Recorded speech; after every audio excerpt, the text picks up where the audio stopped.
उच्च अदालत तुलसीपुर बुटोलले रवि लामिछानेलाई धरौटीमा रिहा गरेपछि रवि लामिछाने आफू निर्दोष भएको र आफूमाथि झुठा मुद्दा लगाइएको भन्दै सफाई दिँदै हिँडेका छन्।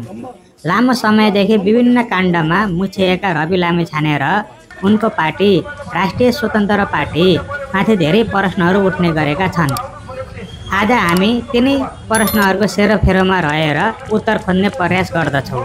सुरु गरौँ केही मुख्य प्रश्न र उत्तरहरूबाट। पहिलो प्रश्न, के रवि निर्दोष भएर अदालतबाट रिहा भएका हुन् त? उच्च अदालत तुलसीपुर बुटोलले रवि निर्दोष भएर जेलमुक्त गरेको नभई रविले सहकारी ठगेको स्वीकार गरी ठगी बराबरको आफ्नो भागमा पर्ने रकम तिर्न तयार छु भनी निवेदन दिएको हुँदा जेल बाहिर बसे मुद्दा लड्ने छुट दिएको हो।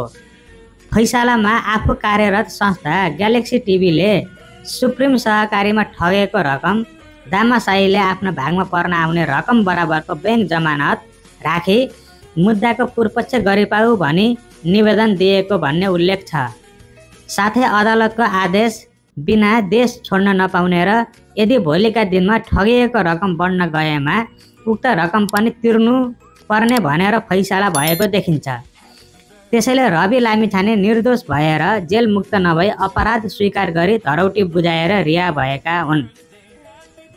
त्यसै गरी अर्को प्रश्न छ, धरौटीमा छुटेपछि जेल बाहिर आएर काङ्ग्रेस एमाले विरुद्ध किन चर्का भाषण गरे? रवि लामिछाने आफू धेरै काण्डहरूमा मुछिएका व्यक्ति हुन्। पुडा सैन्य आत्महत्या काण्ड, दोहोरो पासपोर्ट काण्ड, ड्राइभर मृत्यु काण्ड, सहकारी काण्ड उनका चर्चित काण्डहरू हुन्। आफू गृहमन्त्री हुँदा पनि यिनै काण्डहरू मिलाउनतिर लागेका लामिछाने आफ्नो अपराध र असफलता लुकाउन अरूलाई गाली गर्ने, भड्काउ र उत्तेजक भाषण गर्ने, अरूलाई मिथ्या आरोप लगाउने गर्दछन्।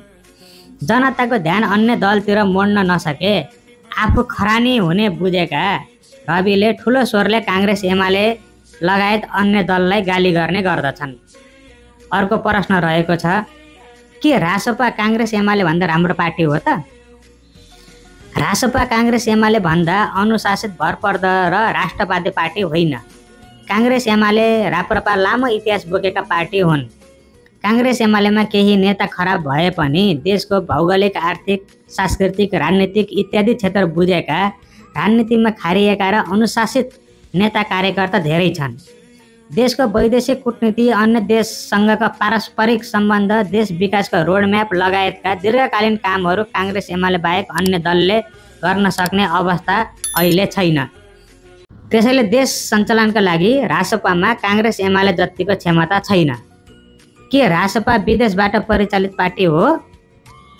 हो, रासपा मुख्य गरी युरोपियन युनियन तथा अमेरिकाबाट सञ्चालित विभिन्न गैर सरकारी संस्थाहरूबाट सञ्चालित रहेको छ।